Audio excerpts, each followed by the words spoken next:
Hello everyone. Assalamu alaikum and how are you all? I hope everyone doing very good. আহ, যেহেতু আসলে একটু আলোচনাটা বিদেশ যাওয়া নিয়ে, বিদেশ যাওয়ার স্বপ্ন নিয়ে, তাই একটু ব্ল্যাক সানগ্লাস পরেছি আর কি, মানে একটু বিদেশ বিদেশ ভাইব আর কি। সো আই হোপ সবাই আমাকে শুনতে পাচ্ছেন, দেখতে পাচ্ছেন। তারপরও আমি একটু চেক করি, লেট মি চেক। আসলে টেকনোলজিক্যাল ডিফিকাল্টি হতেই পারে। গতকালকার লাইভে আসলে একটু টেকনিক্যাল ডিফিকাল্টি আমার হয়েছিল, যেটা পরে আমি ঠিক করেছি। Sorry for that. So let's see আমাকে শোনা যাচ্ছে কিনা। Yes, I think everything is fine. তো ঠিক আছে, আমি আবার বিদেশ থেকে বাংলাদেশে চলে আসি, চশমাটা খুলে ফেলি। সো বাংলাদেশে চলে আসলাম আবার।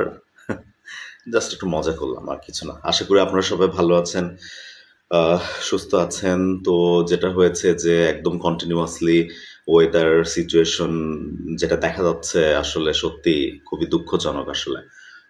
এমন হিট এবং এরকম অবস্থা আসলে যে কখনো আমাদের ফেস করতে হবে, আমরা আসলে কখনো চিন্তাও করিনি সত্যি। তো যাই হোক, তারপরেও আমাদের তো আসলে উম, সব বাধা পেরিয়ে সামনে এগিয়ে যেতে হবে। আমরা বাংলাদেশে যেহেতু জন্মগ্রহণ করেছি, বাংলাদেশে যেহেতু বসবাস করছি, সো বাংলাদেশ আমাদের মাতৃভূমি এবং বাংলাদেশের ওয়েদার সবকিছু আমাদের আসলে অ্যাডজাস্ট হয়েই গিয়েছে এখন বলা চলে। থ্যাংক ইউ সো মাচ যারা আপনারা জয়েন করেছেন এই মুহূর্তে, অসংখ্য ধন্যবাদ। তো আজকের টপিকসটা আমার ব্যক্তিগত খুব ফেভারিট একটা টপিকস, যে বিদেশে যাওয়ার যে বিষয়টা। আমরা অনেকেই আছি আমাদের পরিবারে, আত্মীয়-স্বজন, আমাদের কাছের মানুষজন অনেকেই হয়তোবা আ বিদেশে আছে। তারা হচ্ছে কর্মের কারণে বা বিভিন্ন কারণে তারা বিদেশে আছে আরকি। তো আমরা আসলে আ এই বাংলাদেশ থেকে বিদেশে যাওয়ার বা অন্য দেশে সেটেল হওয়ার যে বিষয়টা, তো এইটা নিয়ে আমাদের আসলে অনেক ধরনের আ কনফিউশন থাকে অনেকের, অনেকের অনেক ধরনের অ স্বপ্ন থাকে, আ অনেকের অনেক ধরনের প্রশ্ন থাকে যে আসলে আ কোন ওয়েতে যাওয়াটা বেটার হবে? আমি কি স্টুডেন্ট ভিসা নিয়ে যাবো? নাকি ফ্যামিলি মাইগ্রেশন করবো? নাকি আমি আসলে একটা জব নিয়ে সেটেল হবো? কিভাবে সেটেল হবো? নাকি টুরিস্ট হয়ে আসলে ঘুরে বেড়াবো পুরা বিশ্ব? তো এই সব বিষয়গুলো নিয়ে আজকে আমি একটু আলোচনা করব। আমি আমার ব্যক্তিগত আ আমার অভিজ্ঞতা থেকে আলোচনা করব। আমি নিজেই আ খুব পছন্দ করি বা খুব মানে এখনো আমার পছন্দের, মানে আমাকে যদি কেউ বলে, কেউ যদি জিজ্ঞাসা করে যে আমার আসলে স্বপ্ন কি? আমার ড্রিম কি? বা আমার কি ভালো লাগে? তাহলে আমি অবশ্যই বলব যে আমি মানে আমার ইচ্ছে মৃত্যুর আগে পুরো পৃথিবীটা দেখে ঘুরে আমি যদি আসলে মরে যেতে পারতাম, তাহলে হচ্ছে আমার খুব ভালো লাগতো। Thank you so much Zia ভাইয়া জয়েন করার জন্য। Thanks a lot। তো আসলে আমার অনেক আগে থেকেই একদম মানে সেই স্কুল লাইফ থেকে আসলে একটু বিদেশ প্রীতি, বিদেশের প্রতি এবং দেশ-বিদেশ ঘোরা, সুন্দর, সুন্দর জায়গাগুলো দেখা। এজন্য আমি কিন্তু একদম অনেক ছোট থেকেই এই যে হলিউড ফিল্মগুলো, আ মানে মানে ইউএসএ বেসড বা দেশের বাহিরের যে ছবিগুলো সেগুলো দেখতাম, কিন্তু আসলে আমার ইচ্ছা ছিল একটু লোকেশনগুলো দেখা। এটা একটা খুব ভাল লাগতো আমার আরকি। তো অনেক আগে থেকেই মনের মধ্যে একটা সুপ্ত ইচ্ছা ছিল আমার যে কখনো সুযোগ পেলে দেশের বাহিরে যাব বা সেটেল হব বা ঘুরতে যাব। আর পুরো পৃথিবীটা ঘুরে দেখার ইচ্ছা তো এটা কার না হয়? পুরো পৃথিবীটা ঘোরার ইচ্ছা তো সবারই হয়। সৌরভ ভাইয়া, thank you so much join করেছো তুমি। আশা করি ভালো আছো, তোমার বাসার সবাই ভালো আছে।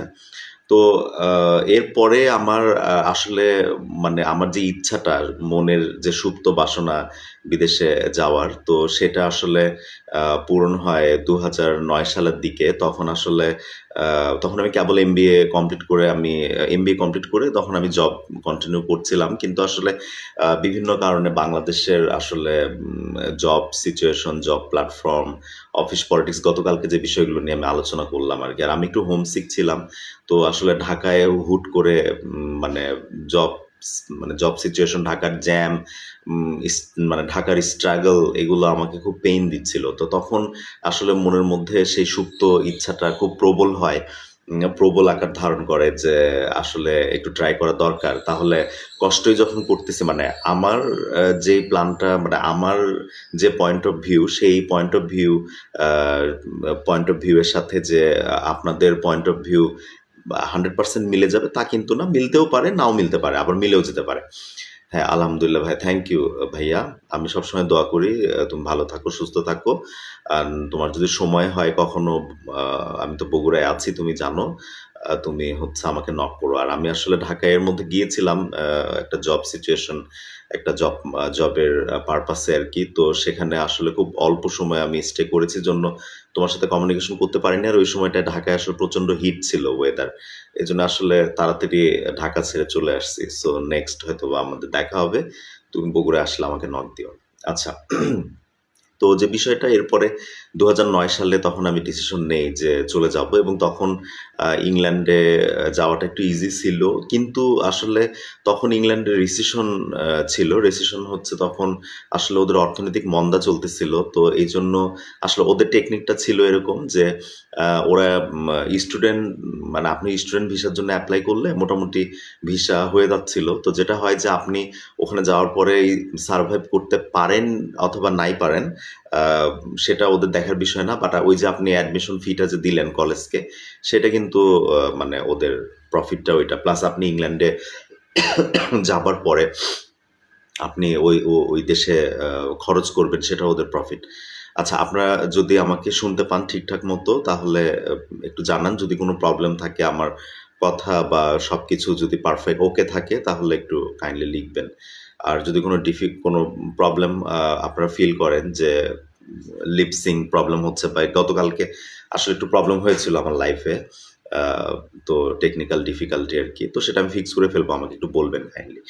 তো ১ম এই যে বিষয়টা বিদেশে যাবার যে ব্যাপারটা সেটা হচ্ছে যে আ বাংলাদেশ থেকে আসলে আমরা আ মুভিতে অথবা ইন্টারনেটে অথবা পিকচারে বা ভিডিওতে বিদেশ দেখতে খুব সুন্দর লাগে। অবশ্যই ওরা অনেক গোছানো, অনেক অনেক অর্গানাইজ।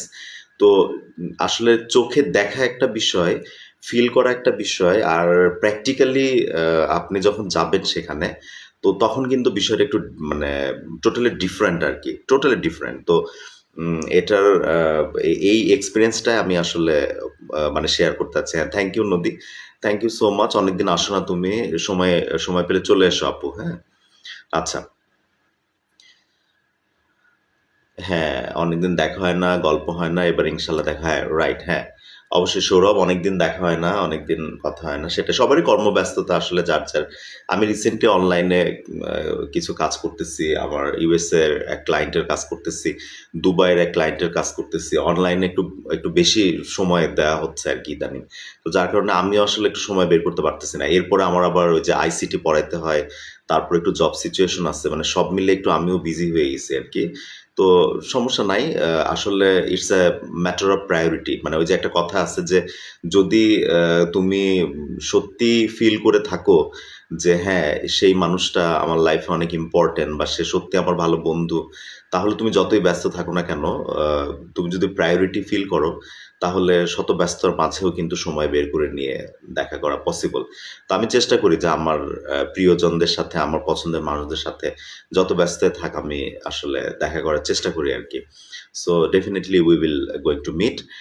থ্যাংক ইউ নদী, thank you Sourav, thank you সবাইকে আপনারা যারা জয়েন করেছেন। তো এখন যেটা বলতে চাচ্ছিলাম আমি যে রিয়েলিটিটা কিন্তু সম্পূর্ণ ডিফারেন্ট। বাংলাদেশ থেকে আমরা যেমনটা চিন্তা করি বিদেশ অনেক সুন্দর সাজানো গোছানো, অর্গানাইজ, প্রচুর টাকা পয়সা গেলেই মনে হয় আমি কাঁড়ি টাকা ইনকাম করব। আসলে বিষয়টা কিন্তু তেমন না, অনেক স্ট্রাগল। হ্যাঁ, সনি ভাইয়া কেমন আছো? অনেকদিন দেখি না তোমাকে। উম তোমার বাসার সবাইকে আমার পক্ষ থেকে শুভেচ্ছা জানিয়ে দিও। আশা করি ভালো আছো। অনেকদিন দেখা হয় না। সময় পেলে আমাকে নক করো। সো উই উইল মিট ভাইয়া। আশা করি সবকিছু মিলে তুমি ভালো আছো। মিস করি আমাদের সেই দিনগুলোকে আরকি। আচ্ছা তো যেটা বলতেছিলাম, তো আপনি যদি চিন্তা করেন যে বাংলাদেশের বাহিরে যেকোনো একটা কান্ট্রিতে আমি সেটেল হব, তাহলে আপনাকে মানসিকভাবে প্রিপারেশন নিতে হবে যে আপনাকে অনেক, অনেক হার্ডওয়ার্ক, অনেক, অনেক স্ট্রাগল করতে হবে এবং অনেক কিছু আপনাকে কিন্তু মেনে নিতে হবে। যেটা বাংলাদেশে আপনি আপনার পরিবারের সাথে আছেন, পরিবারের সাথে বসবাস করতেছেন, সেটা সম্পূর্ণ ডিফারেন্ট থিং। অর্থাৎ আপনি বাংলাদেশে আপনার পরিবারের সাথে কমফোর্ট জোনে আছেন। এই কমফোর্ট জোন থেকে একদম আপনাকে কিন্তু বের হয়ে যেতে হবে। এইটা মানে এট ফার্স্ট মাথায় রাখতে হবে যে আমি আমার কমফোর্ট জোন থেকে আসলে বের হব। হ্যাঁ, এখানে একটা বিষয় একটু ডিফার আছে, সেটা হচ্ছে যাদের অর্থনৈতিক অবস্থা খুব ভালো, যাদের সামর্থ্য অনেক বেশি, যারা ইকোনমিক্যালি অনেক স্ট্রং, তো তারা হয়তোবা তারা ফ্যামিলি থেকে যদি ব্যাকআপ পায় বিদেশে যাওয়ার পরে, দেন সেই ক্ষেত্রে তাদের খুব একটা স্ট্রাগল হয় না। যেমন আমার পরিচিত অনেকে আছে আমার আত্মীয়স্বজনদের মধ্যেই, অস্ট্রেলিয়াতে তারা পড়াশোনা করেছে। তো সেখানে তারা কোনো জবও করেনি, কিচ্ছু করেনি। বাট সেখানে তারা অনেক ভালো ভাবে আসলে লাইফ লিড করে পড়াশোনা শেষ করে চলে এসেছে, বিকজ তাদের ফ্যামিলি ব্যাকআপ অনেক ভালো ছিল। কিন্তু আপনার যদি ফাইন্যান্সিয়ালি যদি তেমন মানে স্ট্রং ব্যাকআপ না থাকে, কোনোভাবে ধরেন আপনি যেতে চাচ্ছেন বা যাচ্ছেন, তাহলে কিন্তু আপনার প্রচুর স্ট্রাগল করতে হবে। ঠিক আছে? প্রচুর। তো আমি আমার অভিজ্ঞতাগুলো শেয়ার করতেছি one by one, step by step. তাহলে আপনি ক্লিয়ার হয়ে যাবেন বা আপনি নিজে ডিসিশন নিতে পারবেন যে বাংলাদেশ ছেড়ে যাবেন কিনা আরকি। হ্যাঁ, এটাই। আমি কিন্তু কখনোই বলছি না যে আমি বাংলাদেশ বা মাতৃভূমি বিরোধী। Never ever. I love Bangladesh. আমি আমার দেশকে অনেক ভালোবাসি এবং আমি অনেক লাকি, অনেক ফিল সো ব্লেসড যে আমি বাংলাদেশে জন্মগ্রহণ করেছি। এত সুন্দর একটা দেশ। তো বাংলাদেশের মজাটা হচ্ছে যে এই যে এত স্বজনপ্রীতি, পরিবার-পরিজনকে নিয়ে একসাথে আমরা যে সবাই বসবাস করছি, থাকছি। আমরা কাছে পাচ্ছি ইচ্ছা করলেই সবাইকে এবং একে অপরকে আমরা সহযোগিতা করছি। বাংলাদেশে অনেকগুলো ঋতু, বৈচিত্র্য, অনেক কিছু। বাংলাদেশের ফুড অ্যান্ড এভরিথিং খুব ইজিলি মোটামুটি বাংলাদেশে আমি চাইলেই পারবো। মানে যা করতে চাচ্ছি সেটা আমি কিন্তু পেয়ে যাচ্ছি। যাদের মোটামুটি একটু অর্থনৈতিকভাবে যারা একটু সচ্ছল, যারা অর্থনৈতিকভাবে অনেক স্ট্রং, তাদের জন্য বাংলাদেশ কিন্তু খুব সুন্দর একটা দেশ আরকি। তো আমি বলব যে হ্যাঁ, অবশ্যই ভালো বাংলাদেশ। তবে এখন আমি বাংলাদেশ ছেড়ে অন্য দেশে আ যাওয়ার যে বিষয়টা, আমি বলব যে যদি আপনাদের সেই সামর্থ্য, সুযোগ থাকে এবং মানসিকভাবে আপনারা যদি মানে প্রিপারেশন নেন যে আমি বাংলাদেশের বাইরে সেটেল হব, আমি বলব যে এটা আপনার বেস্ট ডিসিশন হবে লাইফের। বিকজ হচ্ছে আমরা তো আসলে একবারই পৃথিবীতে আসছি। তো শর্ট লাইফ আমাদের। আমাদের লাইফ স্প্যান কিন্তু অনেক শর্ট। বাংলাদেশের মানুষের মানে আমাদের গড় তো কত 70 ক্রস করলেই তো তখন মনে হয় যে এখন আস্তে, আস্তে আমরা আমাদের মনে হয় সময় বুঝি ফুরিয়ে আসছে আরকি। তো থ্যাংক ইউ আপু জয়েন করার জন্য, নিহা জাকির আপু। তো যে বিষয়টা সেটা হচ্ছে যে আমরা খুব শর্ট সময়ের জন্য পৃথিবীতে আসছি। অল্প সময়ের জন্য পৃথিবীতে আসছি। তো আসলে আমরা সবাই চাই যে আ বা সবাই চাইবো বা আমাদের এক্সপেকটেশন এটাই হওয়া উচিত যে স্বল্পই জীবনে স্বল্পই জীবনে মোটামুটি আ উম সৃষ্টিকর্তার তৈরি করা এত সুন্দর পৃথিবী এবং আ বাংলাদেশের বাহিরে আ যে ভিন্ন, ভিন্ন দেশগুলো রয়েছে, সেই ভিন্ন, ভিন্ন দেশের ভিন্ন, ভিন্ন কালচার, মানুষ এবং কত কিছু দেখার আছে, জানার আছে। এই যে অভিজ্ঞতাগুলো, এগুলো কিন্তু আপনি বাংলাদেশে সারা জীবন থাকলে কখনোই পাবেন না। তো আমার মনে হয় যে এবং অভিজ্ঞতা নেয়াটা, এক্সপেরিয়েন্স নেয়াটা একটা অনেক বড় ব্যাপার, যেটা আমি ফিল করি। যেটা আপনি বাংলাদেশের গণ্ডিটা পার হলেই কিন্তু আপনি বুঝতে পারবেন যে পৃথিবীটা কত বড়, কত হ্যাপেনিং এবং যখনই আপনি বাংলাদেশের গণ্ডি পার হবেন, একটা সিভিলাইজড কান্ট্রিতে আপনি যাবেন বা ঘুরে আসবেন বা বেশ কয়েকটা দেশ যখন আপনি ঘুরবেন, তো তখন যেটা হবে যে পৃথিবীটাকে, মানুষকে দেখার যে মানসিকতা বা যে দৃষ্টিভঙ্গি, আপনার দৃষ্টিভঙ্গিটা চেঞ্জ হয়ে যাবে। আপনার দৃষ্টিভঙ্গিটা ওয়াইড হয়ে যাবে। তো আসলে কত বড়, কত মানে পৃথিবীর যে বিশালতা, এটা যখন আপনি প্র্যাকটিক্যালি ফিল করতে পারবেন, বুঝতে পারবেন, তখন আপনার দৃষ্টিভঙ্গিটা কিন্তু আসলে অনেক ওয়াইড হয়ে যাবে। আপনি অনেক সিলি যে বিষয়গুলো, যেগুলো নিয়ে বাংলাদেশে আপনি এই সিলি ইস্যুগুলোকে অনেক হাইলাইটেড মানে হতেন, ফ্রাস্ট্রেটেড হতেন। শুধু হয়তোবা আম আমরা বাংলাদেশে যে কালচারটা আরকি, নিজেদের গুরুত্বপূর্ণ কাজ রেখে আমরা অন্যের পিছনে লেগে থাকার যে বিষয়টা, আপনি দেখবেন যখন বাংলাদেশের গণ্ডিটা পার হয়ে এরকম একটা সিভিলাইজড কান্ট্রিতে আপনি যাবেন, দেশ-বিদেশ ঘুরবেন, তখন আপনি দেখতে পারবেন যে আসলে আ পৃথিবীর মানে other part of the world এর মানুষজন তারা কতটা ওয়াইড হয়। তারা কতটা আসলে মানে কেরিয়ার ফোকাসড থাকে, তারা কতটা প্রোগ্রেসিভ হয়। তখন আপনি নিজেই চিন্তা করবেন যে বাংলাদেশে আসলে কত সিলি বিষয়গুলো আরকি। তো এইটা জানার জন্য, বোঝার জন্য হলেও, এটা এক্সপেরিয়েন্স করার জন্য হলেও আমার মনে হয় যে বাংলাদেশের গণ্ডি পেরিয়ে সবার একবার যাওয়া উচিত। অন্তত সেটেল না হন, ঘুরে আসা উচিত। সুষময় কুমার, হ্যাঁ, স্যার আদাব। হ্যাঁ, সুষময়, আমি অনেক ভালো আছি। তুমি কেমন আছো বাবা? আচ্ছা, থ্যাংক ইউ সো মাচ। এখন পর্যন্ত আপনারা যারা জয়েন করেছেন, শুনছেন আমাকে। আচ্ছা, বাংলাদেশের বাহিরে ঘুরতে যাওয়া, হ্যাঁ, অবশ্যই।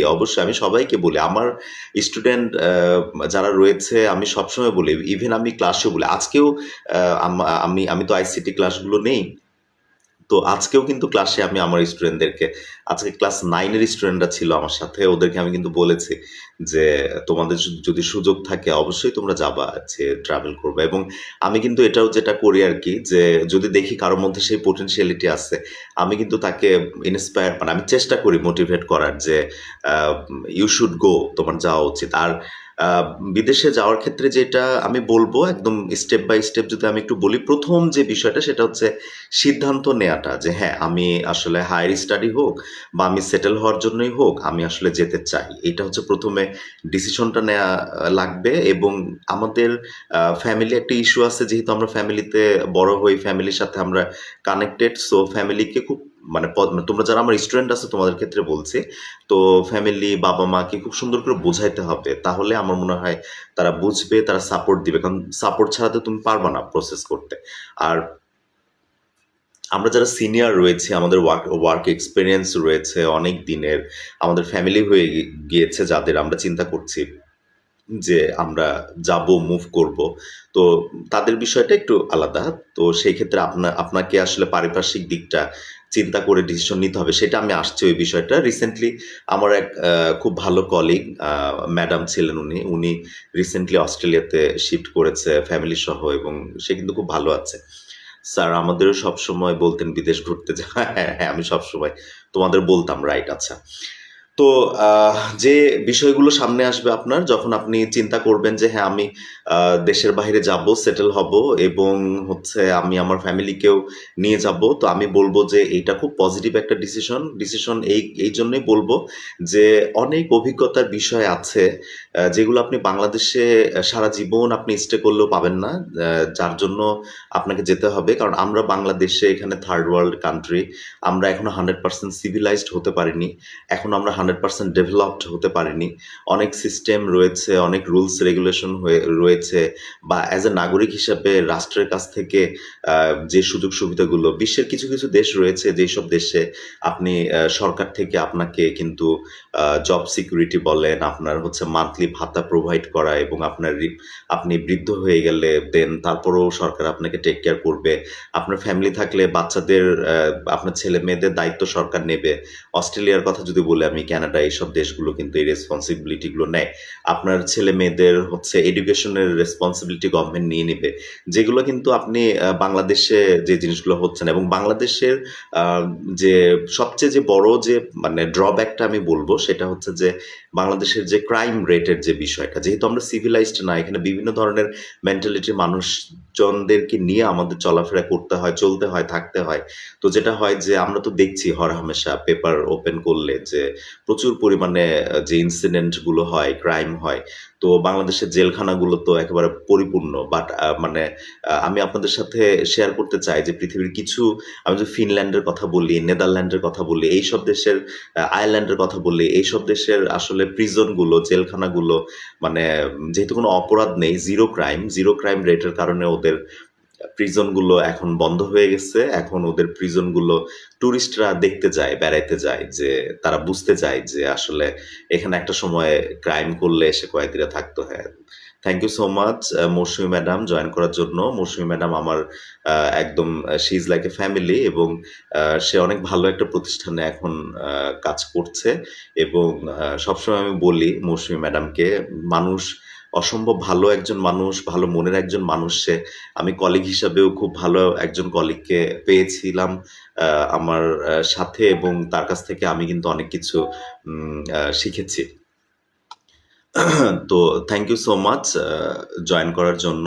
আচ্ছা, যে আলোচনাটায় আমি ছিলাম সেটা হচ্ছে যে, তাহলে আমি যখন সিদ্ধান্ত নিয়ে নিব যে হ্যাঁ, এখন আমি আসলে মুভ করতে চাই। যদি আমি স্টুডেন্ট হয়ে থাকি তাহলে আমি বলব যে আসলে একটু আর্লি স্টেজে যাওয়াটাই বেটার।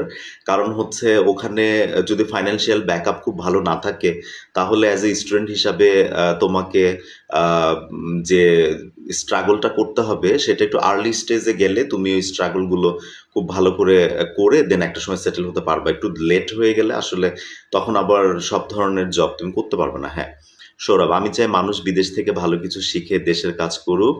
মেধা পাচারের বিষয়টা অনেক ভয়ানক একটা, হ্যাঁ সৌরভ, ডেফিনেটলি মেধা পাচারের বিষয়টা এখন যেটা হয়েছে কি আসলে আহ, অনেকে প্ল্যান নিয়ে যায় যে আমি যে গেলাম যে তারপরে পড়াশোনা শেষ করে আবার দেশে ব্যাক করব।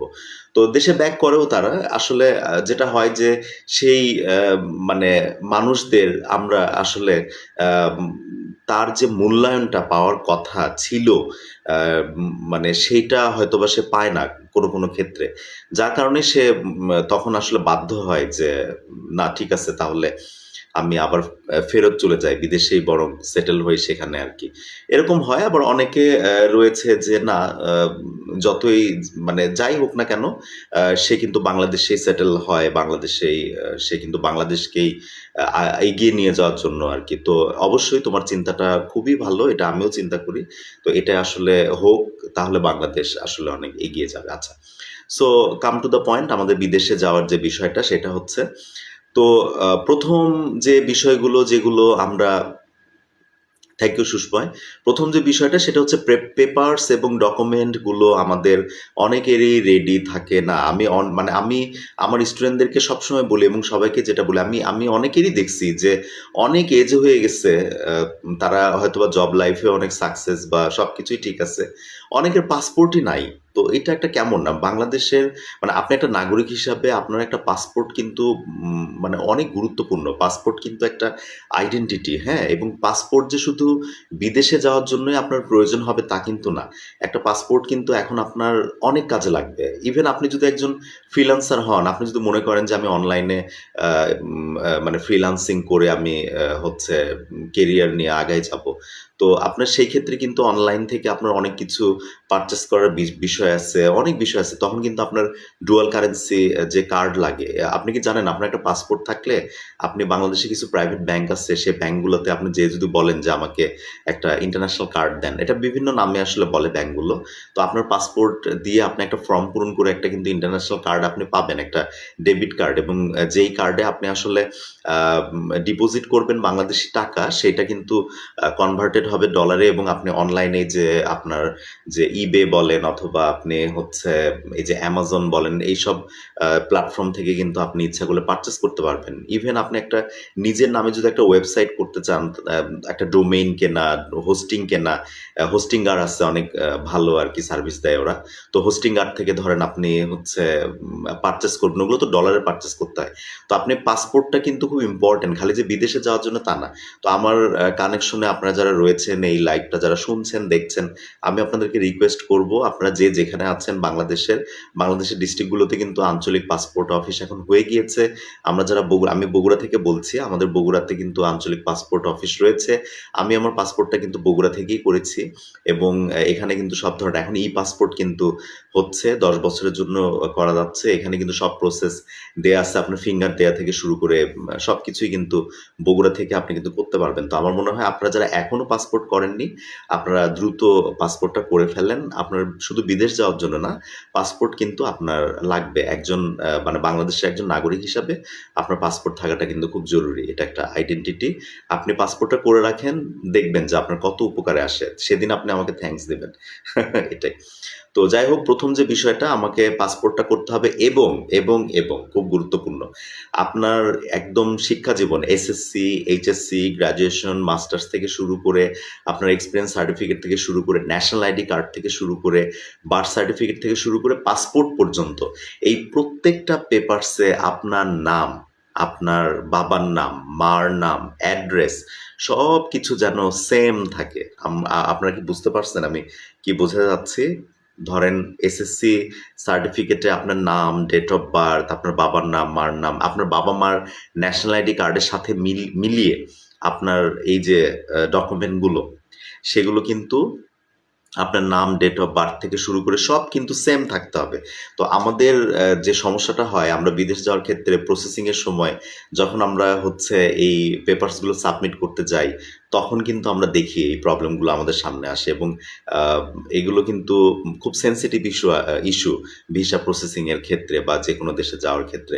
সো আমার মনে হয় যে আপনারা একটু দেখবেন যে আপনাদের শিক্ষা জীবন থেকে শুরু করে ন্যাশনাল আইডি কার্ড থেকে শুরু করে যত ধরনের পেপারস আছে সেগুলো আপনাদের নাম, বাবার নাম, মার নাম, এই আপনার ডেট অফ বার্থ, এসএসসি সার্টিফিকেটের সাথে এইচএসসি সার্টিফিকেট সবকিছু আপনারা মিলিয়ে যদি কোনো প্রবলেম থাকে এগুলো কিন্তু সলভ করা যায়। আমার ন্যাশনাল আইডি কার্ডে তখন আমি ঢাকায় ছিলাম ধানমন্ডিতে।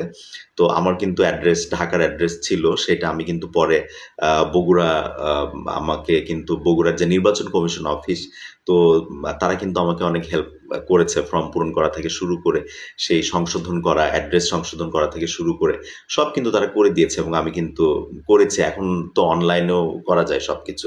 সো আপনারা এগুলো করে সব ঠিকঠাক করে ফেলবেন। এটা হচ্ছে একদম ১ম যে কাজটা আপনার পেপারসটা ঠিক করা, একদম সংশোধন করে ঠিকঠাক করা। হ্যাঁ, সুষময় তুমি লিখেছ বগুড়ায় পাসপোর্ট করতে কত টাকা লাগে? আসলে বগুড়ায় পাসপোর্ট করতে না বাবা। এটা গভর্নমেন্টের নির্ধারিত একটা ফি রয়েছে। তুমি ২ ধরনের পাসপোর্ট করা যায়। একটা হচ্ছে তুমি সাধারণ নরমাল যেইটা ১ মাস সময় লাগে। ১ মাসের মধ্যে তুমি পেয়ে যাবা। আরেকটা তোমার যদি খুব এমার্জেন্সি থাকে তাহলে এমার্জেন্সি পাসপোর্টের জন্য তোমার অ্যামাউন্টটা একটু বেশি লাগে। তো আমি যতটুকু জানি যে ৳১০,০০০ সম্ভবত ক্রস করবে না তোমার সাধারণ পাসপোর্ট বা এমার্জেন্সি যেটাই হোক না কেন। তো এটা তুমি একটু পাসপোর্ট অফিসে বগুড়া আঞ্চলিক ওই যে খান্দার, তো বগুড়া আঞ্চলিক পাসপোর্ট অফিসে তুমি একটু ওখানে গেলেই খোঁজ নিলেই জানতে পারবে, অথবা তুমি যদি একটু গুগল করো, ইউটিউব করো জানতে পারবে যে আসলে পাসপোর্ট করতে কত খরচ হয়। অনলাইনেই কিন্তু তুমি ফর্ম পূরণ করতে পারবা। এই যে ই-পাসপোর্টের যে অনলাইন পোর্টাল রয়েছে আমাদের সেখানে কিন্তু তুমি এপ্লাই করতে পারবে। আচ্ছা। সো তাহলে ১ম স্টেপটা হচ্ছে যে আমাদের শিক্ষা জীবনে যত সার্টিফিকেট রয়েছে, ন্যাশনাল আইডি কার্ড থেকে শুরু করে, বার্থ সার্টিফিকেট থেকে শুরু করে, নাগরিকত্ব থেকে শুরু করে যত ধরনের সার্টিফিকেট রয়েছে সেগুলো আমাদের নাম, ঠিকানা, ডেট অফ বার্থ, বাবার নাম, মার নাম সবকিছু যেন সেম থাকে। সেম, কোনো মিসম্যাচ যেন না থাকে। তাহলে যদি আপনার পেপারস সব যদি ঠিকঠাক থাকে এবং সেগুলো যদি ইংলিশে ট্রান্সলেট করা থাকে সবকিছু, তাহলে কিন্তু আপনি এক ধাপ এগিয়ে গেলেন। আর যদি অলরেডি আপনার সবকিছু ওকে থাকে তাহলে কিন্তু আপনি এক ধাপ এগিয়ে আছেন অলরেডি আরকি। আচ্ছা, এটা একটা। এরপরে ইংলিশের যে বিষয়টা আমাদের সবার মধ্যে একটা, আমরা মনে করি যে বিদেশ মানেই মনে হয় IELTS, international English language test আরকি, যেটা আমরা বলি আইইএলটিএস। আসলে এখানে বিষয়টা হচ্ছে কি যে আমি আসলে কোন ক্যাটেগরির ভিসা নিয়ে বা কোন ক্যাটেগরিতে আসলে আমি কোন দেশে যাচ্ছি সেটার উপরে আসলে ডিপেন্ড করে। এখন স্টুডেন্ট ভিসা নিয়ে আমি কানাডা যাচ্ছি, অস্ট্রেলিয়াতে যাচ্ছি, ইংল্যান্ডে যাচ্ছি, ইউএসএ যাচ্ছি। তো সেই স্পেসিফিক কান্ট্রির যেই স্পেসিফিক কলেজ অথবা ইউনিভার্সিটিতে যেই আমি গ্র্যাজুয়েশন লেভেল বা under graduation level, post graduate level, আমি যে লেভেলেই পড়াশোনা করার উদ্দেশ্যে যাচ্ছি, সেই দেশের সেই কলেজের আসলে ইন্টারন্যাশনাল ইংলিশ ল্যাঙ্গুয়েজ টেস্টের কি রিকোয়ারমেন্ট আছে, তারা কি মানে রিডিং, রাইটিং, স্পিকিং, এই যে স্টেজগুলো আছে আইএলটিএস এর, তো তারা আসলে কি চাচ্ছে? 6.5 চাচ্ছে না 6 চাচ্ছে, তারা আইএলটিএস চাচ্ছে কিনা? যদি চায় তাহলে হচ্ছে আপনাকে প্রিপারেশন নিয়ে পরীক্ষাটা দিতে হবে। ব্রিটিশ কাউন্সিলের মাধ্যমে আসলে এক্সামটা হয়। এটা আপনি আপনার পরিচিত অথবা আপনি চাইলে বাংলাদেশে বেশ ভালো, ভালো প্রতিষ্ঠান রয়েছে।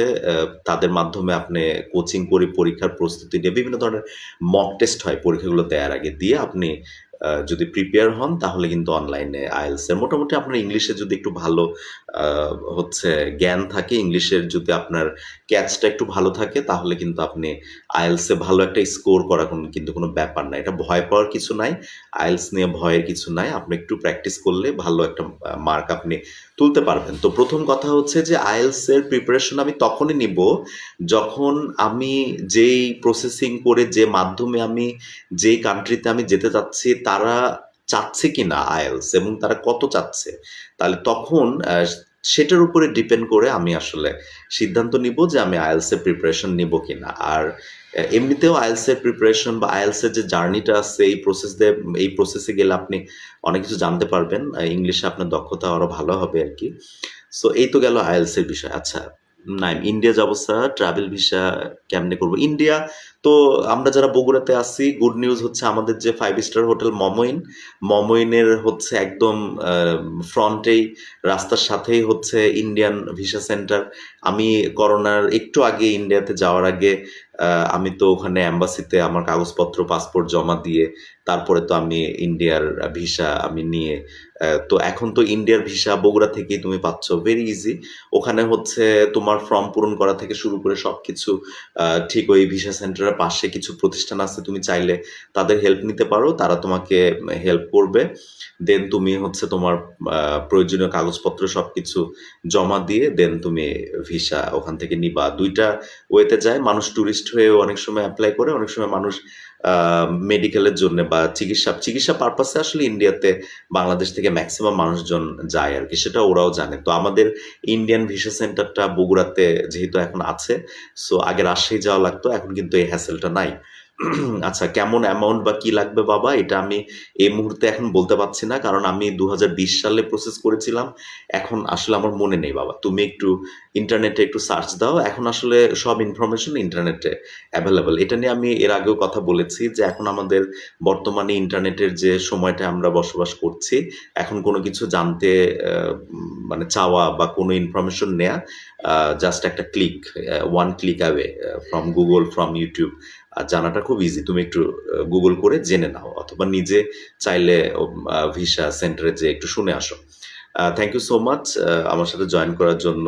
জিতুকে দেখতে পাচ্ছি, নাইম, থ্যাংক ইউ এভরিওয়ান আমার কথাগুলো শোনার জন্য। তো তাহলে ফার্স্ট স্টেপ বিদেশে যাওয়ার ক্ষেত্রে সেটা হচ্ছে যে আমার পেপারসগুলো আমাকে রেডি করতে হবে এবং পেপারসগুলো নির্ভুল হতে হবে। এসএসসি, এইচএসসি, গ্র্যাজুয়েশন, মাস্টার্স যেটাই করেছেন, national ID card, birth certificate, everythings, passport এবং পাসপোর্ট পর্যন্ত আপনার প্রত্যেকটা ইনফরমেশন, বানান মানে একদম খুঁটে খুঁটে বানানগুলো পর্যন্ত অ্যাম্বাসি কিন্তু চেক করে, ওরা দেখবে। সো আপনি কিন্তু নিজেই আগে হচ্ছে ইন্সপেকশন করে দেখবেন যে সব ঠিক আছে কিনা। যদি ঠিক না থাকে আমার মনে হয় যে ইমিডিয়েটলি ঠিক করে ফেলেন আর কি, হ্যাঁ, যদি বিদেশে যাওয়ার ডিসিশন নিয়ে থাকেন। আচ্ছা, এরপরে হচ্ছে আমরা যারা স্টুডেন্ট মানে ভিসা নিয়ে যেতে যাচ্ছি, তো ইউকে আমার মনে হয় যে ফার্স্ট চয়েস ইউকে হতে পারে। ইংল্যান্ডের মোটামুটি তাদের যে শিক্ষা ব্যবস্থা, বা ক্যামব্রিজ তো একদম ইন্টারন্যাশনালি মানে সব মানে এটা তো খুবই পপুলার আর কি।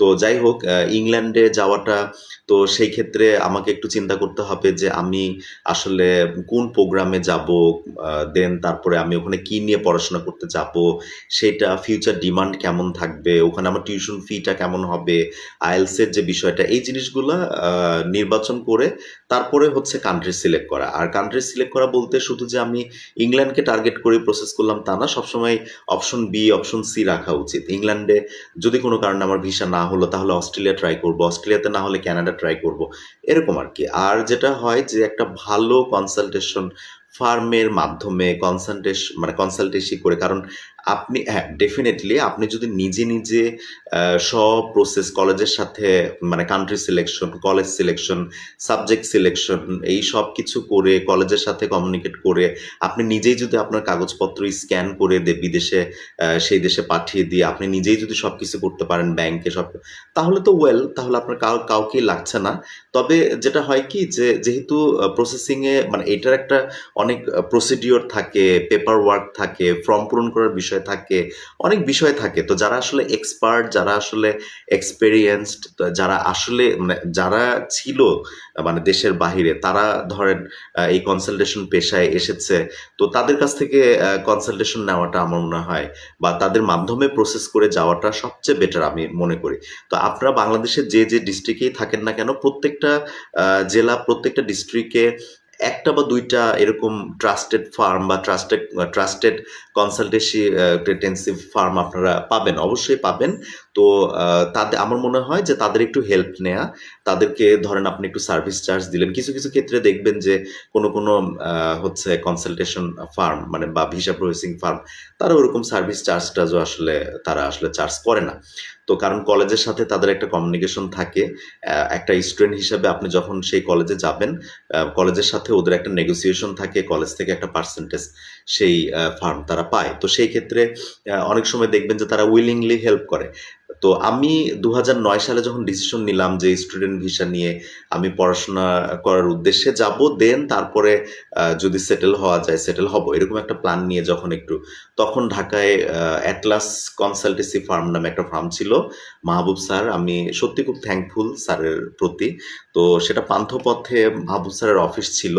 আমার এক কলিগের মাধ্যমে আমি স্যারের সাথে পরিচয় হই। এরপরে আমি স্যারকে বলি আমার মনের ইচ্ছার কথা যে স্যার আমি বিদেশে যেতে চাই, সেটেল হতে চাই। তখন স্যার কিন্তু আমাকে খুব পজিটিভলি, তো বাংলাদেশে এখনো কিন্তু অনেক ভালো ভালো মানুষ কিন্তু আছে যারা আসলে ব্যবসায়িক, ওরকম ব্যবসায়িক উদ্দেশ্য মানে যেহেতু বাংলাদেশে আমরা থাকি, বাংলাদেশে ম্যাক্সিমাম সবারই উদ্দেশ্য হচ্ছে ব্যবসায় থাকে আর কি, কিভাবে প্রফিট করব। তো এর মাঝেও কিন্তু অনেক ভালো মানুষ আছে বাংলাদেশে এখনো, যাদের উদ্দেশ্য কিন্তু আসলে ব্যবসা, তো বিজনেস তো ডেফিনেটলি, পাশাপাশি আপনাকে হেল্প করা, এবং এটাই কিন্তু হওয়া উচিত। দেখেন এত বছর পরেও কিন্তু আমি মাহবুব স্যারকে মনে রাখছি। এটার কারণটা হচ্ছে সে রিয়েলি আমাকে হেল্প করেছিল জন্যে। এবং আমি কিন্তু ইংল্যান্ডে যাওয়ার পরে অনেককে আমি কিন্তু রেফার করছি যে মাহবুব স্যারের সাথে কমিউনিকেট করে তোমরা আসো।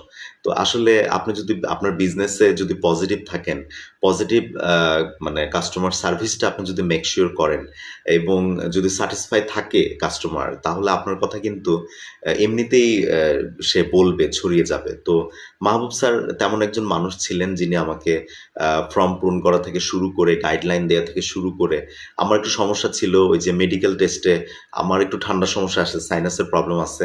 তো মেডিকেলে আমি একটু মানে রিপোর্ট খারাপ এসেছিল আমার। তো আমি তো ভয় পেয়ে গিয়েছিলাম, ওই যে একটা ফ্লু আছে, টিবি বলে। তো সেটা থাকলে আপনি কিন্তু ইউরোপিয়ান কান্ট্রিগুলোতে যাওয়া একটু কঠিন। তো সেটার আমার আবার ঢাকায় মেডিনোভা নামে একটা ক্লিনিক ছিল, ওদের একটা মেশিন আছে। সেখানে আমাকে ৭ দিন আমার ওই যে কফ টেস্ট দেয়া লাগছে। দেন তারপরে ওখান থেকে রিপোর্ট আসে যে না, ওরকম কোনো কিছু না, জাস্ট আমার একটা ঠান্ডা। তো ওরা একটা রিপোর্ট কিন্তু আমাকে দিয়েছিল, যেটা ইন্টারন্যাশনাল লেবার অর্গানাইজেশন দেয়। আইএলও থেকে কিন্তু রিপোর্টটা নিতে হয়, আপনার হেলথের যে রিপোর্টটা আর কি। তো এটা টাইম টু টাইম আসলে চেঞ্জ হয়। মেডিকেলের যে বিষয়টা, এটা আসলে হচ্ছে পলিসির উপরে, সেই দেশের মানে অস্ট্রেলিয়া, ইউকে, ইংল্যান্ড, ইউএসএ, আপনি যেখানেই যান না কেন, তো যখন আপনি যাবেন, যেমন এখন ২০২৪ সাল, হয়তোবা তাদের এখন মেডিকেল পলিসিগত যেটা চেঞ্জ এখন আসছে, সেটা কারণ রিসেন্টলি আমরা তো করোনা পার করলাম, যে আপনি আসলে করোনার ভ্যাকসিনগুলো দিয়েছেন কিনা, সার্টিফিকেট আছে কিনা। এই জন্য কিন্তু বাংলাদেশ সরকার আমাদেরকে সার্টিফিকেটগুলো প্রোভাইড করেছে। ওগুলো আশা করি আপনারা সার্টিফিকেটগুলো রেখেছেন। তো এগুলো কিন্তু কোনো দেশে আপনি যেতে গেলে ওরা কিন্তু দেখতে চাবে যে আপনি আসলে ডোজগুলো দিয়েছেন কিনা। কারণ আসলে যেটা হয় যে ওরা সিভিলাইজড কান্ট্রি, ফার্স্ট ওয়ার্ল্ড কান্ট্রিগুলো আসলে ডিজিজ ফ্রি থাকে। তারা আসলে চায় না যে বাহিরে থেকে কোনো ডিজিজ নিয়ে আপনি আসেন, এসে সেই দেশে ডিজিজ ছড়াই দেন আর কি। তো যার কারণে ওরা আসলে একটু সেনসিটিভ মেডিকেলের বিষয়টা আর কি। তো coming to the point, Mahbub sir আমাকে অনেক হেল্প করার কারণে আমি শুদ্ধভাবে আসলে ফর্মটা পূরণ করে উনার গাইডলাইন নিয়ে আমার পেপারসগুলো সাবমিট করি। তখন হচ্ছে ভিএফএস নামে একটা প্রতিষ্ঠান ছিল। তারা আসলে ইংল্যান্ডের ভিসা প্রসেসিং এর দায়িত্বটা তাদের ছিল আর কি। কারণ ইংল্যান্ডের অ্যাম্বাসি তো আসলে বাংলাদেশে তখন ছিল না, ওরাই করতো। ওটা গুলশানে ছিল। তখন আমি কিন্তু আমার সব কাগজপত্র ফাইল আপ করে আমি কিন্তু রিকোয়ারমেন্ট অনুযায়ী যেয়ে জমা দিয়েছিলাম, এবং আমি খুব ফাস্ট, একদম ৭ দিন ১০ দিনের মধ্যে আমার কিন্তু ভিসা হয়ে যায় ইংল্যান্ডের, এবং আমি কিন্তু ভিসার মেসেজটা আমার কাছে চলে আসে। খুব ফাস্ট আমি ভিসা পেয়ে গিয়েছিলাম ইংল্যান্ডে যাওয়ার। তো ভিসাটা যখন আপনার হয়ে যাবে, তখন তো এটা আপনার হচ্ছে সাকসেস। তো এরপরে যেটা হবে যে আপনার তখন আসলে শুরু হয়ে যাবে জামা-কাপড়, ব্যাগ গোছানো, তারপরে আ এই যে যাওয়ার যে প্রস্তুতিটা আরকি। তো এখন যেটা হয়েছে, এখন সম্ভবত এয়ার টিকেটটা এখন আমার মনে হয় কনফার্ম করতে হয়। টুরিস্ট যারা তাদের ক্ষেত্রে তো আবার রিটার্ন টিকিট পর্যন্ত আবার কাটতে হয়। তো এই আপনি প্লেনের টিকিটের যে বিষয়টা আমি সাজেশন করব, যদি আপনার বিদেশ যাত্রা বাংলাদেশ থেকে মানে ১ম বার যদি হয়, তাহলে ভালো একটা মানে প্লেন আরকি। তাহলে আপনার জার্নিটা অনেক ইজি হবে। কারণ হচ্ছে যে আপনি ১ম বার প্লেনে জার্নি করাটা এবং বাংলাদেশের বাহিরে যাওয়াটা এটা কিন্তু একটা অনেক বড় একটা এক্সপেরিয়েন্স এর বিষয়। কারণ আপনি মানে বাস, ট্রেনে যাতায়াত করা আর এরোপ্লেন মানে একটা দেশ থেকে আরেকটা দেশে ফ্লাই করে যাওয়া ইটস নট সো ইজি। এখানে আপনার কিন্তু অনেক বিষয় আছে। আপনার টিকিটের সাথে আপনি কি পরিমাণ লাগেজ ক্যারি করতে পারবেন। ৩০ কেজি নাকি ২৫ কেজি এর বাহিরে কিন্তু আপনি যদি নেন তাহলে আবার এক্সেস ব্যাগেজ আপনাকে চার্জ দিতে হবে। তো আপনি এয়ারপোর্টে যাওয়ার পরে ওখানে যেয়ে হচ্ছে যে এয়ারলাইন্সে আপনি টিকিট আমি করেছিলাম ইমিরেটস এয়ারলাইন্সে।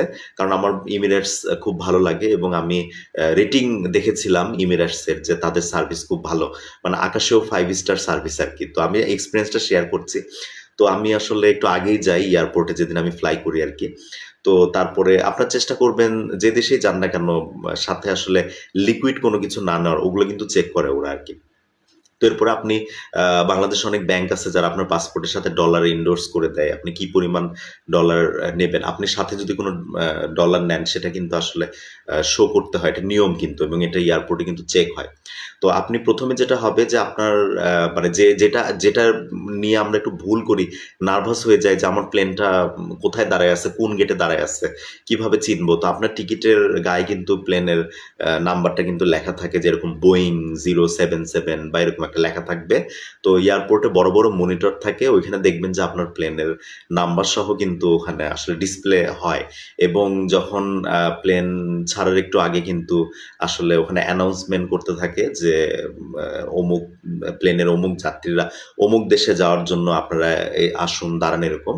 তো আপনি লাগেজ হচ্ছে যেয়ে ওখানে দেখবেন যে আপনার এয়ারলাইন্সের কর্তব্যরত এয়ার হোস্টেজের যারা রয়েছে, তারা আপনার লাগেজটা আসলে নিয়ে ওয়েট করে আপনাকে একটা ট্যাগ দিয়ে দিবে আরকি। তো এটা আপনি সেই দেশে যে দেশে আপনি যাবেন, যাওয়ার পরে আপনার লাগেজটা আপনি বেল্ট থেকে কালেক্ট করবেন আরকি। তো সে পর্যন্ত আপনার রেসপনসিবিলিটি নাই। আপনার লাগেজ দিয়ে দিবেন। এরপরে ইমিগ্রেশন অফিসারকে আপনার ফেস করতে হবে। একটু পুলিশ। তো অনেক সময় আমরা ইমিগ্রেশন যিনি অফিসার থাকেন ওখানে আপনার একটু ভয় লাগে। ভয় পাওয়ার কিছু নাই। কারণ আপনার সবকিছু ভ্যালিড থাকলে, আপনার কাগজপত্র এভরিথিংস ওকে থাকলে, লিগাল থাকলে আপনার ভয় পাওয়ার কিছুই নাই। ওখানে জাস্ট একটু দেখবে, চেক করবে, আপনার দিকে হয়তোবা একটু তাকাতে পারে।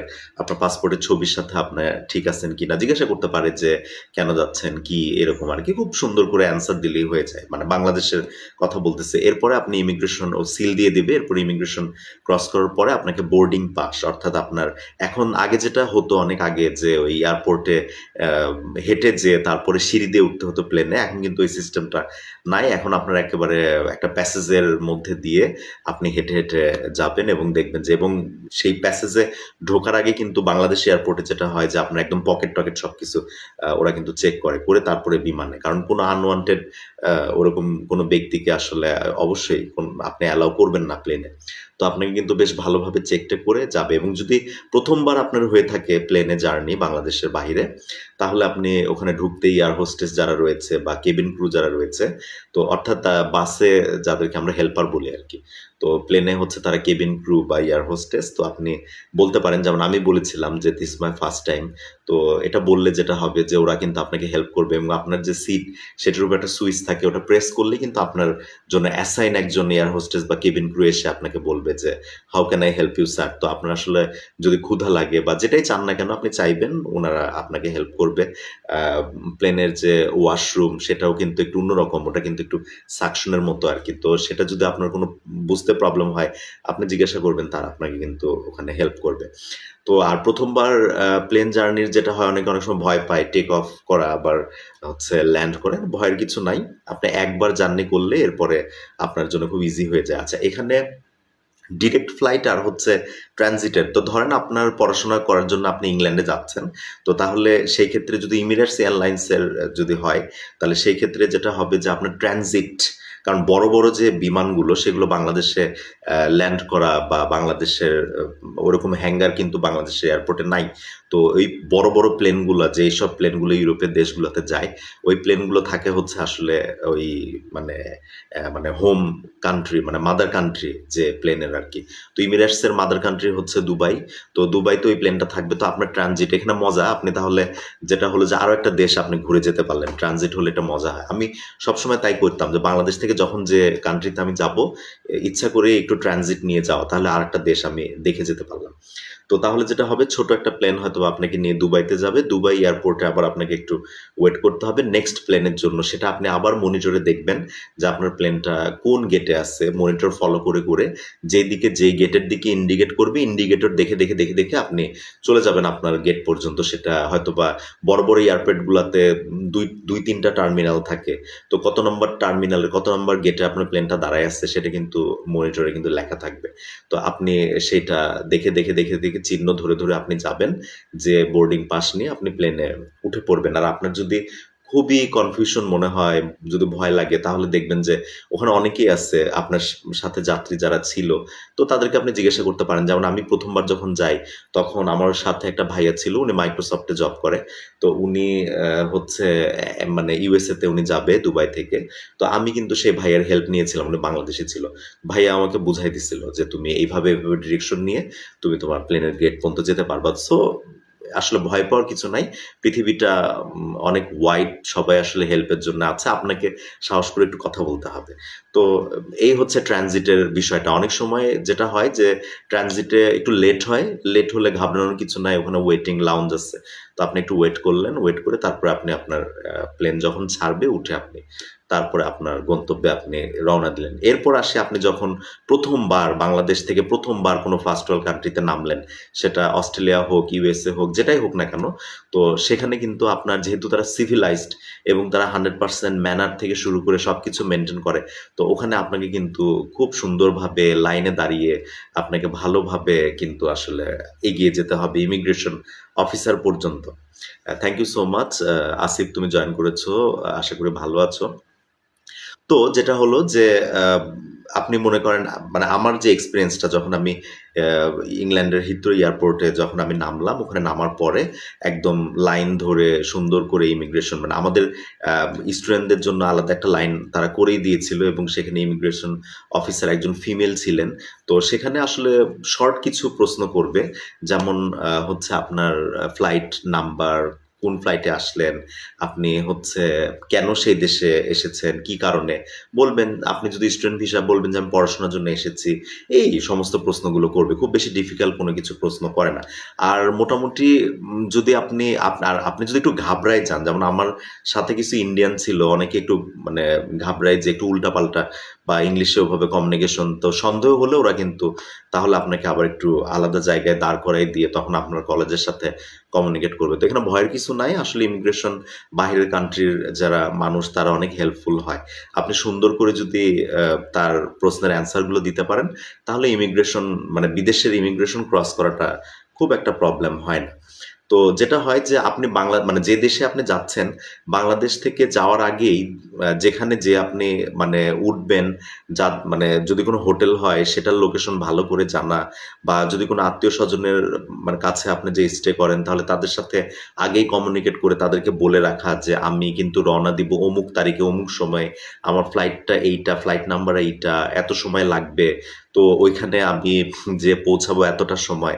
তো আসলে মানে বিদেশের একটা এয়ারপোর্ট থেকে আমার ডেস্টিনেশনে যাওয়াটা কিন্তু একটা মানে অভিজ্ঞতার বিষয়। অনেকে আসলে ভয় পায়। তো সেই ক্ষেত্রে আপনি আপনার রিলেটিভকে বা যে রিসিভ করতে আসবে তাকে একটু ভালো করে বুঝিয়ে বললেন যে, "আমি অমুক সময় ল্যান্ড করব, তুমি একটু এসে আমাকে রিসিভ করো।" তাহলে এইভাবে জিনিসটা কমিউনিকেশন করে নিলে আপনার জন্য ইজি হবে। বাট এখন খুব একটা সমস্যা নেই। কারণ সব কান্ট্রিতেই আপনি দেখবেন যে Uber এভেইলেবল। আপনি অ্যাপস গুলো আগেই মোবাইলে ডাউনলোড করে রাখবেন।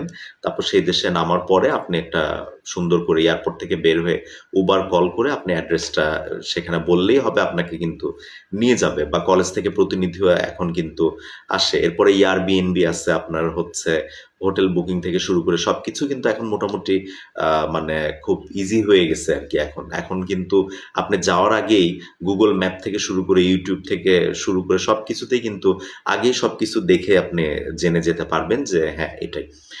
তো এই হচ্ছে মোটামুটি যাওয়ার যে বিষয়টা। আর এখন স্ট্রাগলের যে বিষয়টা সেটা হচ্ছে, যদি ওই যে ১ম এই বললাম যে যদি আপনার অনেক সামর্থ্য থাকে সেই ক্ষেত্রে আপনার কিন্তু স্ট্রাগলটা অতটা হবে না, কারণ আপনার ফাইন্যান্সিয়াল ব্যাকআপ থাকবে।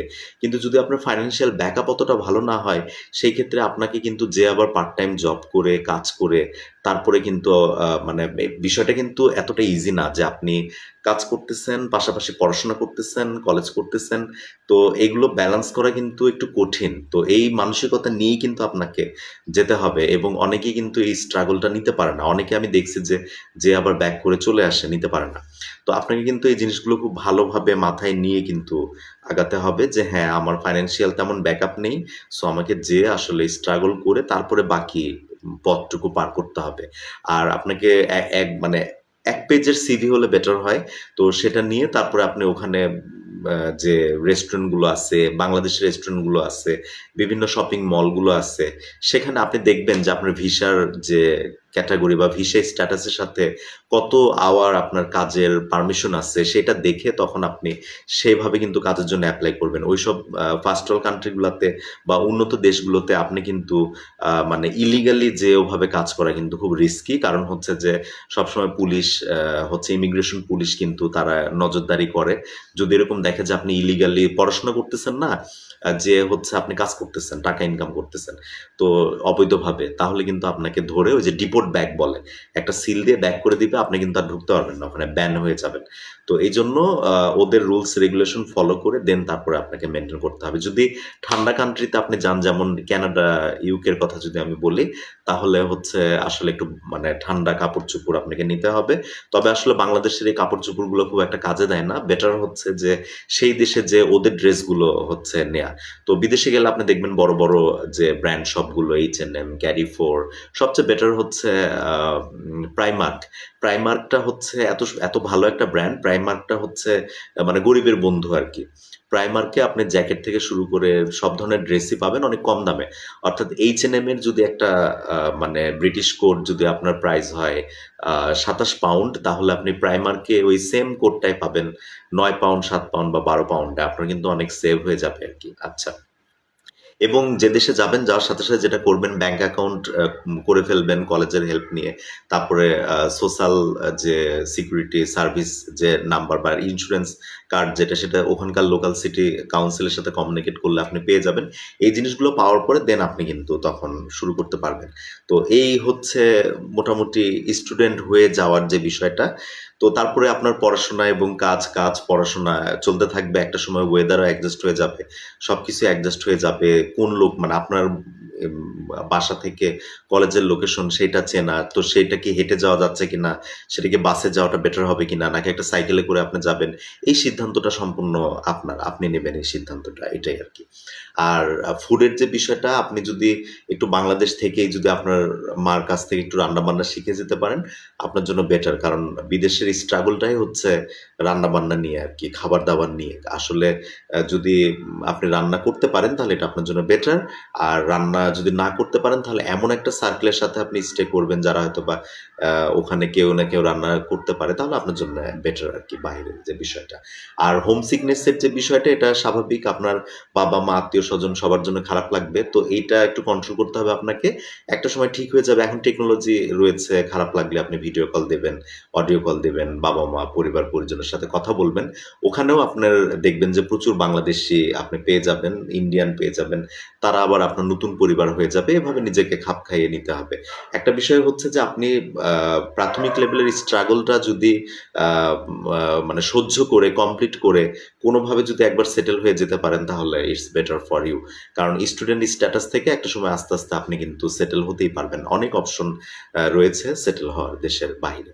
এখন আমি একটু আসি যে যারা আসলে একটু অভিজ্ঞ জব নিয়ে সেটেল হওয়ার যে বিষয়টা, এখন কিন্তু অনলাইনে অনেক সুযোগ হয়ে গেছে। আমি বলব মাইক্রোসফটের যে ওয়েবসাইটটা রয়েছে লিঙ্কডইন, বাংলাদেশে বিডি জবসের মতো, আপনি সুন্দর করে একটা প্রোফাইল যদি লিঙ্কডইনে মানে প্রফেশনালি ক্রিয়েট করে, কারণ লিঙ্কডইন এমন একটা নেটওয়ার্কিং প্ল্যাটফর্ম যেখানে ওয়ার্ল্ড ওয়াইড যত প্রফেশনাল সিইও, চেয়ারম্যান বা কোম্পানি ওনার থেকে শুরু করে এইচআর থেকে শুরু করে সবাই কিন্তু লিঙ্কডইনে তারা কানেক্টেড রয়েছেন, এবং ওয়ার্ল্ড ওয়াইড সব কান্ট্রির যে ভালো ভালো যে প্রতিষ্ঠানগুলো তাদের কিন্তু জব সার্কুলারগুলো লিঙ্কডইনে আপনি পাবেন।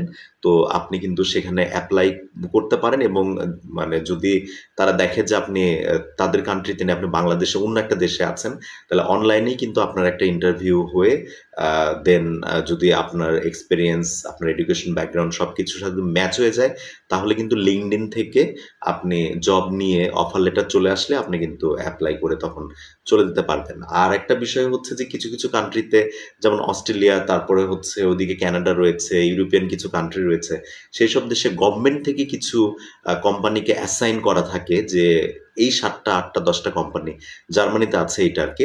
তো আপনি একটু অনলাইনে ঘাটাঘাটি করলেই পেয়ে যাবেন, ইতালিতে আছে। তো এই কোম্পানিগুলো মানে গভর্নমেন্ট থেকে অ্যাসাইন করা, যে এই কোম্পানিগুলোতে আপনি যদি অ্যাপ্লাই করে জব পান, তাহলে আপনি কিন্তু সেই দেশে যেতে পারবেন, এবং ওই কোম্পানি আপনার হচ্ছে ট্রাভেল কস্ট থেকে শুরু করে ওখানে যে থাকার কস্ট থেকে শুরু করে সব কিন্তু তারা রেসপন্সিবিলিটি নিয়ে নেয়। তো এটা আপনাকে একটু দেখতে হবে, মানে একটু অনলাইনে চোখ রাখতে হবে। আর যে কনসালটেশন ফার্মগুলো রয়েছে, প্রচুর কনসালটেশন ফার্ম রয়েছে ঢাকাতে, তো প্রচুর ফার্ম। তো আপনি একটু অনলাইনে ঘাটাঘাটি করলেই, তাদের সাথেও কিন্তু যোগাযোগ করলে আপনাকে তারাও কিন্তু একটা ভালো গাইডলাইন দিতে পারবে যে আপনার এত বছরের এক্সপিরিয়েন্স, আপনার আবার পয়েন্ট বেসেও কিন্তু অনেক সময় যাওয়া যায়। তো বেটার হচ্ছে আগে নিজে যাওয়া, নিজে সেটেল হওয়া, এরপরে হচ্ছে আপনি আস্তে আস্তে আপনার ফ্যামিলিকে নিয়ে গেলেন। কারণ আসলে বিষয়টা হচ্ছে কি, যে শুধু ফ্যামিলি নিয়ে গেলেই তো হবে না, আপনার ফ্যামিলি কিন্তু ভালো রাখতে হবে। আর সেই সব দেশে আসলে যেটা হয় যে ফার্স্ট ওয়ার্ল্ড কান্ট্রিগুলাতে সব মানে সবার জীবন মান সমান। আপনার আপনি যে বাড়িতে উঠবেন, সেই বাড়িতে যেয়ে দেখবেন যে চুলা থেকে শুরু করে ফ্রিজ, ওভেন থেকে ওয়াশিং মেশিন থেকে শুরু করে এসি, হিটার থেকে শুরু করে সবকিছু দেয়া আছে। একদম ফার্নিচার-টার্নিচার এভরিথিংস। আবার ওই দেশের যারা খুব রিচ তাদের বাসাতেও সেম ফ্যাসিলিটিস গুলো কিন্তু থাকে। তো আসলে থাকাটা অনেক এক্সপেন্সিভ ওইসব দেশে। তো এইজন্য আপনাকে সিদ্ধান্তটা খুব চিন্তা ভাবনা করে নিতে হবে। তো আমার যেটা সাজেশন থাকবে যে আগে আপনি যাবেন। আপনি যাওয়ার পরে সেটেল হবেন। সেটেল হওয়ার পরে যখন দেখলেন যে হ্যাঁ, এখন আপনার জব সেটেলমেন্ট হয়ে গেছে, আপনার ভালো একটা আর্নিং হচ্ছে, এবং আর্নিং কিন্তু বাংলাদেশের বাহিরে মানে যে ফার্স্ট ওয়ার্ল্ড কান্ট্রিগুলো বা যে দেশে যান না কেন, আর্নিং এর সোর্স কিন্তু অনেক। ওখানে পার্ট টাইম জব করতে পারবেন আপনি। আপনি হচ্ছে উইকেন্ডে জব করতে পারবেন। আপনি যদি ড্রাইভিং জানেন তাহলে আপনি গাড়ি চালিয়ে আর্ন করতে পারবেন। তো কাজ করার কিন্তু অনেক অপশন আছে, এবং আর্নিং এর অপশনটাও কিন্তু অনেক হিউজ। তো আপনি যদি একটু কষ্ট করে মোটামুটি নেটওয়ার্কিং দিয়ে যদি সেটেল হয়ে যেতে পারেন, তাহলে আপনার ফ্যামিলি নিয়ে যাওয়াটা কিন্তু কোনো বিষয় না। তো এই হলো আপনার জব নিয়ে যাওয়া বা মাইগ্রেশন করে আপনি চলে গেলেন। আর বাংলাদেশে অনেক ফার্ম আছে যারা আসলে একদম আপনার ফ্যামিলি সহ বিভিন্ন ক্যাটেগরিতে মানে মাইগ্রেশন হওয়ার যে সুযোগগুলো যেগুলো, তো সেই প্রসেসে কিন্তু আপনি এপ্লাই করেও কিন্তু যেতে পারেন। এটার জন্য আপনার একটু ধৈর্যর বিষয় আছে। তো ব্যাংক সলভেন্সি দেখানোর একটা বিষয় আছে। তো এখন বাংলাদেশে যে প্রাইভেট ব্যাংকগুলো তারা কিন্তু যারা বিদেশে যেতে চায় তাদেরকে কিন্তু এখন আমার ব্যাংকে ২০-৩০ লক্ষ টাকা নাই, নাও থাকতে পারে। তো কিন্তু ওটা আসলে যে দেশে আপনি যাচ্ছেন ওই দেশের তারা কিন্তু দেখে যে আপনি কতটা সলভেন্ট। কারণ যেটা হয় কি, যে তারা এটা মানে সিওর হতে চায় যে হ্যাঁ, আপনি যে আসছেন আপনি যথেষ্ট ক্যাপাবল থাকা, এবং আপনার সকল খরচ আপনি বিয়ার করতে পারবেন, এবং আপনি একটা সময় ব্যাক করতে পারবেন, সেই অ্যাবিলিটি আপনার আছে। এইজন্য আসলে ব্যাংক সলভেন্সি, এবং সেই সলভেন্সিটা আসলে সলভেন্সি প্রুফ বলে এটাকে, এটা দেখাতে হয়। তো এটা নিয়ে আসলে এখন আমাদের যে প্রাইভেট ব্যাংকগুলো রয়েছে, স্মার্ট অনেক সেই ব্যাংকগুলো, তারা কিন্তু আপনাকে হেল্প করবে। তো এখন যেটা হয়েছে ২০২৪ সালে, যেটা মানে বিদেশ যাওয়ার যে বিষয়টা, এখন প্রচুর কনসালটেশন ফার্ম, প্রচুর হেল্পিং হ্যান্ড আপনি পাবেন, প্রচুর সোর্স আপনি পাবেন এখন বিদেশে যাওয়ার জন্য। তো এখন যেটা, আপনার এখন শুধু ইচ্ছাটা যে হ্যাঁ, আমি স্ট্রাগল করব, আমি হার্ড ওয়ার্ক করব, এবং আমি একটা ভালো লাইফ। আসলে বাহিরে আমরা কেন যেতে চাই? ভালো একটা লাইফের জন্য। ভালো লাইফ বলতে হচ্ছে যে আপনার ওয়েদারটা অনেক ভালো, ওদের খাবার-দাবার অনেক ফ্রেশ, মানুষজনের মানসিকতা অনেক ভালো, আপনার আর্নিংটা অনেক ভালো। আপনি যে পরিশ্রমটা করতেছেন, সেই পরিশ্রম অনুযায়ী আপনি ভালো একটা আর্নিং পাচ্ছেন। আপনার পিছনে কেউ খামাখা লেগে থাকবে না। আপনি আ ওয়ার্ল্ডের যত ভালো, ভালো টেকনোলজিগুলো সেগুলো হচ্ছে আপনি ইউজ করতে পারতেছেন। আপনি যদি যেমন এই যে আমি যদি বলি যে টেসলা ইলেকট্রিক গাড়ি, আপনি কিন্তু অস্ট্রেলিয়াতে যদি থাকেন বা আমেরিকাতে থাকেন, তাহলে কিন্তু এই গাড়িগুলো ইউজ করা খুব ইজি আপনার জন্য। মানে খুব অল্প মানে খুব বেশি আপনার খরচ হবে না। কিন্তু বাংলাদেশে যেটা হয় যেগুলো খুব এক্সপেনসিভ। বাংলাদেশে অনেক কিছুই অনেক এক্সপেনসিভ, যেগুলো হচ্ছে দেশের বাহিরে গেলে আপনি এত এক্সপেনসিভ কিন্তু না। আরেকটা বিষয় হচ্ছে যে লাইফের যে একটা মানে লাইফটা যে কত হ্যাপেনিং, লাইফের যে একটা গতি এবং কত কিছু যে জানার আছে, পৃথিবীটা কত বড়, অভিজ্ঞতা নেয়ার যে বিষয়, মানুষের পাশে দাঁড়ানো, মানুষকে মানুষ হিসাবে জানা, আ কত ধর্মের মানুষ, কত কালচারের মানুষ, কত ফুড হ্যাবিট, পৃথিবীটা কত সুন্দর, এটা আপনি এক্সপেরিয়েন্স করার মানে করতে পারবেন আরকি। এবং যেটা হয় যে আমি যেটা মনে করি যে যারা বাহিরে সেটেল হয়ে যায়, তাদের উচিত আস্তে, আস্তে পুরো কারণ বাংলাদেশ থেকে আসলে কোনো একটা কান্ট্রির মানে আমার ইচ্ছা হলো মালয়েশিয়া যাবো, দুবাই যাবো বা ইউরোপিয়ান কোনো কান্ট্রি। আসলে খুব কঠিন বাংলাদেশ থেকে প্রসেস করা। কিন্তু আপনি একবার যদি চলে যেতে পারেন পৃথিবীর যেকোনো সিভিলাইজড কান্ট্রিতে, ফার্স্ট ওয়ার্ল্ড কান্ট্রিতে, তাহলে যেটা হবে সেখান থেকে পুরো পৃথিবীটা আ ঘুরে দেখার ইচ্ছা যদি আপনার থাকে, তাহলে আপনি খুব ইজিলি কিন্তু ঘুরে দেখতে পারবেন। আপনার একটা সময় টাকা পয়সাও হয়ে যাবে এবং তখন কিন্তু পুরো পৃথিবীটা কিন্তু ঘুরে দেখা কোনো বিষয় কিন্তু না। তো আপনি অনেক চিন্তা ভাবনা করে আ কান্ট্রি সিলেক্ট করবেন। চিন্তা ভাবনা করে আপনি আ হচ্ছে সিদ্ধান্ত নেবেন যে আসলে কোন ক্যাটেগরিতে আ গেলে আপনার জন্য অনেক পজিটিভ হবে, আপনার পরিবারের জন্য অনেক পজিটিভ হবে। তো সেই সিদ্ধান্তটাই আপনি আসলে নেবেন। আর আমি তো বলেই দিলাম আমাদের বগুড়াতেও কিন্তু অনেক ট্রাস্টেড কনসালটেশন ফার্ম আছে। তো তারা আসলে হেল্প করবে।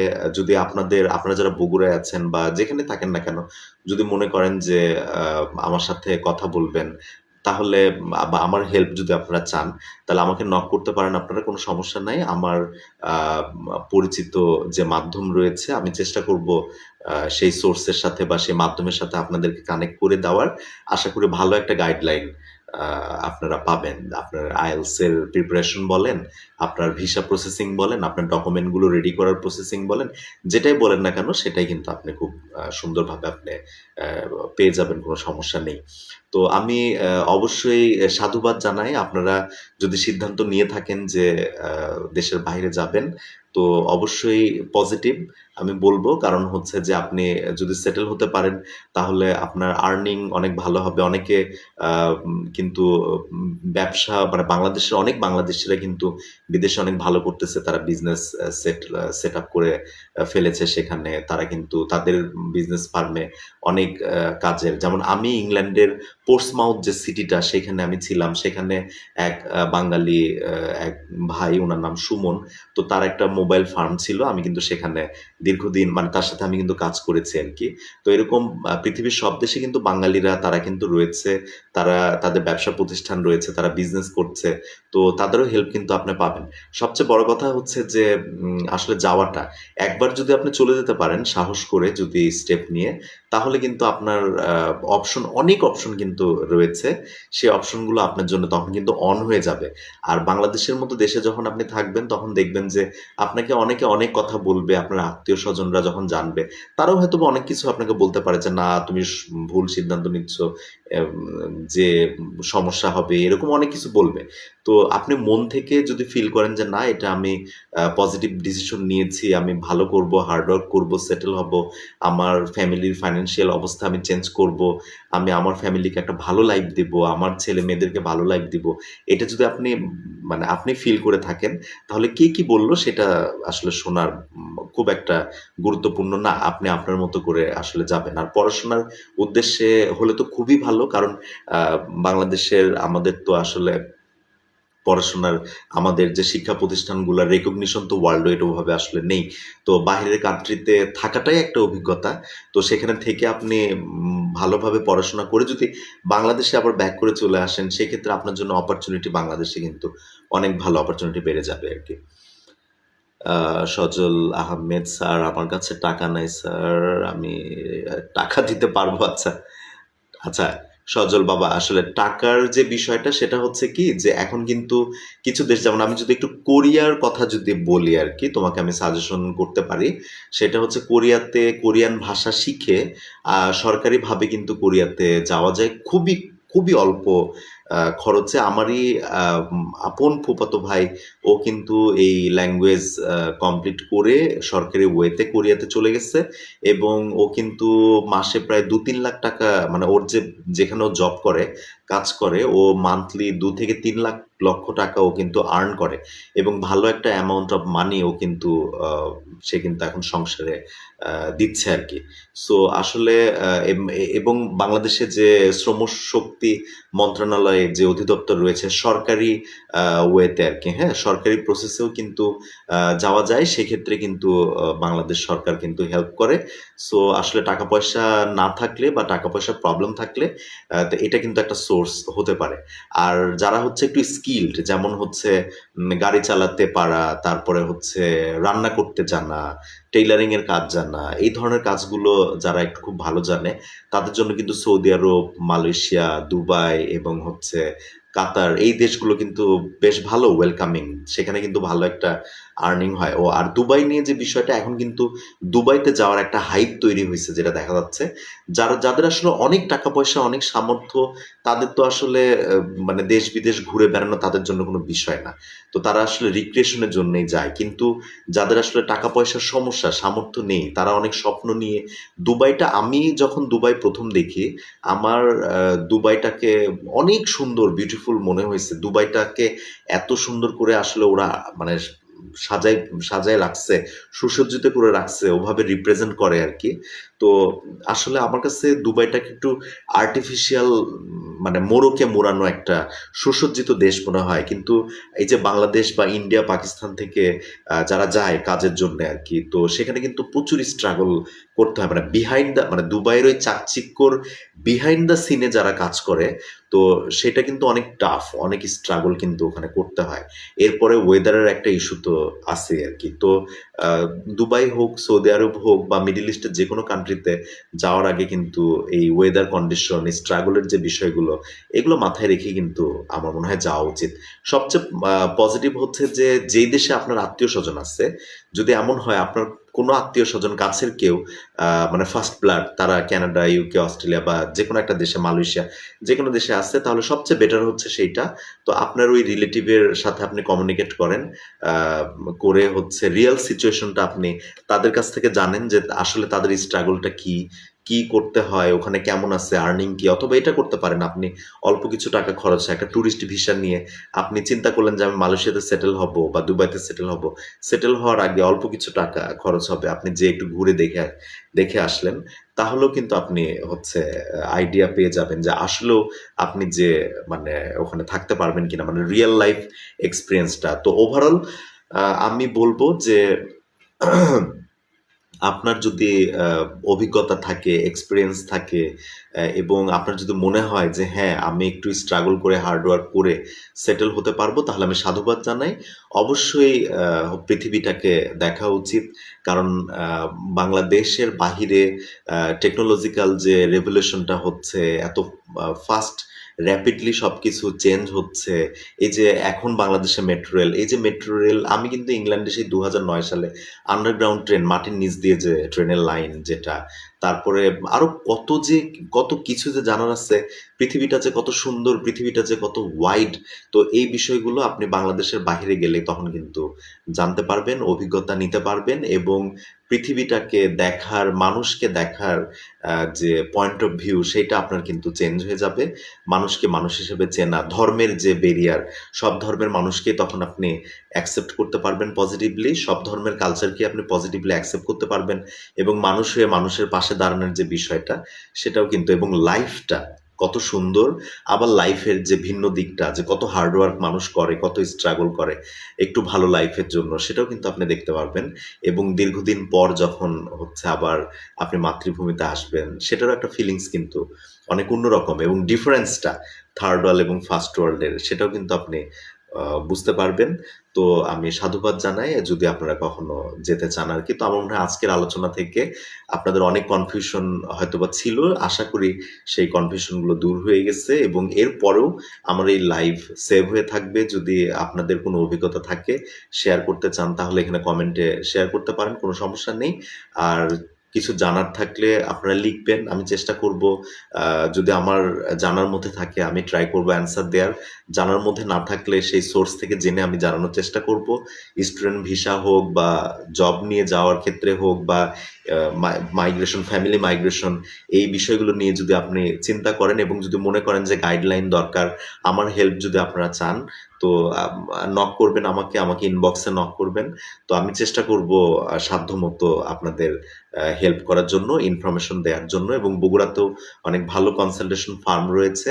তো যাদের মাধ্যমে আপনি কিন্তু খুব সুন্দরভাবে প্রসেস করে যেতে পারবেন আপনার স্বপ্নের দেশে স্বপ্ন পূরণ করার জন্য।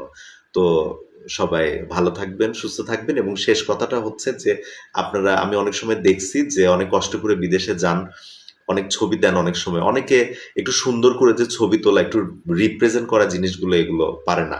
তো আমার মনে হয় যে আপনারা এরপরে যদি কখনো যান, যে পাশাপাশি একটু ব্লগ করলেন, সুন্দর, সুন্দর ছবি তুললেন।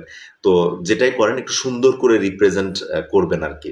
তো তাহলে যেটা হবে যে আপনার সাথে কানেক্টেড যারা রয়েছে তারা রিয়াল সিনারিওটা বা সেই দেশটা কত সুন্দর, তো সেই দেশের কালচারটা তারা জানতে পারবে, বুঝতে পারবে। তাদের অনেককেই দেখি অনেক সুন্দর করে ছবি তোলে, ভিডিও করে। আবার অনেককে দেখি এমনভাবে ছবি তুলছে যে কিছুই বোঝা যাচ্ছে না। তো আসলে দেশটা অনেক সুন্দর। তো বিষয়টা হচ্ছে যে আপনার রিপ্রেজেন্টেশনটা যদি অনেক ভালো হয়, তাহলে কিন্তু আপনি সুন্দর করে প্রেজেন্ট করতে পারবেন আরকি। তো সবাই ভালো থাকবেন, সুস্থ থাকবেন। আমি দোয়া করি এবং আমি আশা করি আপনাদের আ যারা আপনারা বাংলাদেশ থেকে একটু ভালো লাইফের জন্য বা ভালো আর্নিং এর জন্য অথবা পুরো পৃথিবীটাকে দেখার উদ্দেশ্য বা স্বপ্ন আপনাদের যদি থেকে থাকে, আশা করি আপনাদের এই স্বপ্ন খুব তাড়াতাড়ি পূরণ হয়ে যাবে ইনশাআল্লাহ। তো সবাই ভালো থাকবেন, সুস্থ থাকবেন। আগামীকালকে আলোচনা করব আমার খুব ফেভারিট টপিকস, মুভি নিয়ে আলোচনা করব আগামীকালকে। তো সবাই সে পর্যন্ত ভালো থাকবেন। Thank you so much. আসসালামু আলাইকুম।